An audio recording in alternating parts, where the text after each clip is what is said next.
राधे राधे दोस्तों, हमारे चैनल में आप सभी का स्वागत है। दोस्तों, हम जानेंगे होली की कथा। चलिए हम वीडियो शुरू करते हैं।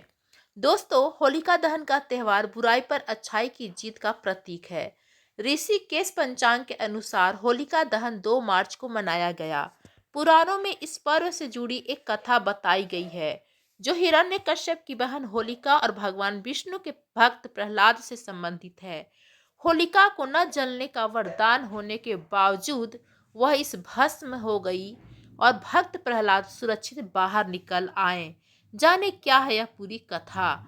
दोस्तों, आप सभी जानते हैं फाल्गुन मास की पूर्णिमा तिथि पर होलिका दहन का त्यौहार मनाया जाता है।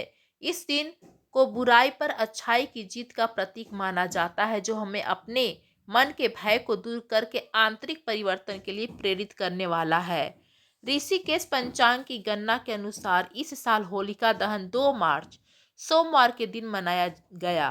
पुराणों के अनुसार इसी दिन हिरण्यकश्यप की बहन होलिका विष्णु भगवान जी के भक्त प्रहलाद को अपनी गोद में लेकर जलती हुई चिता पर बैठी थी। लेकिन कुछ ऐसा संयोग बना जिससे होलिका और हिरण्यकश्यप की योजना सफल नहीं हो सकी। आइए दोस्तों, विस्तार से जानते हैं होलिका दहन की कथा। दोस्तों, होलिका और भक्त प्रहलाद की कथा, चलिए हम शुरू करते हैं। पौराणिक कथाओं और मान्यताओं के अनुसार प्राचीन काल में एक हिरण्यकश्यप नामक शक्तिशाली असुर था, जिसने घोर तपस्या करके ब्रह्मा जी से एक विशेष वरदान प्राप्त किया था। न उसे कोई मनुष्य मार सके, न कोई पशु, न अंदर मार सके न घर के बाहर, न दिन में मार सके न रात में, न कोई अस्त्र से मार सके न कोई शस्त्र से उसकी मृत्यु न हो सके। ऐसा वरदान मिलने के कारण उसने अहंकार में खुद को ईश्वर बताना शुरू कर दिया और अपने राज्य में किसी भी व्यक्ति को भगवान विष्णु की पूजा करने से मना कर दिया। हिरण्यकश्यप का एक प्रहलाद नामक पुत्र था, जो बचपन से ही भगवान विष्णु की भक्ति करता था और उनका परम भक्त बन गया। प्रहलाद हमेशा विष्णु जी का स्मरण करता रहता था और उनके मुख पर भी केवल प्रभु का नाम था। हिरण्यकश्यप प्रहलाद को विष्णु जी की भक्ति से दूर रखने के लिए कई बार प्रयत्न किए, लेकिन फिर भी असुर कुल में जन्म लेने के बाद भी प्रहलाद ने कभी भी भगवान विष्णु की भक्ति करना नहीं छोड़ा। महर्षि व्यास रचित विष्णु पुराण में बताया गया है कि हिरण्यकश्यप ने प्रहलाद को विषैले सांपों के पास छोड़ा, हाथियों के पैरों के नीचे डाला, ऊंचे पर्वत से गिरवाए और गहरे समुद्र में भी डुबोया।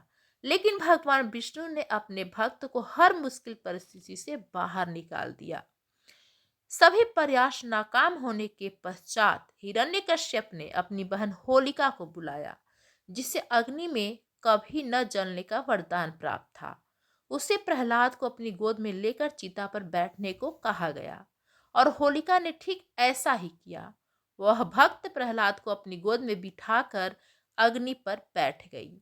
लेकिन उस समय भी प्रहलाद जरा भी न डरे और मन में केवल श्री हरि का स्मरण करता रहा। ऐसे में अपने वरदान को गलत तरीके से प्रयोग करने के कारण होलिका उसी अग्नि में जलकर भस्म हो गई।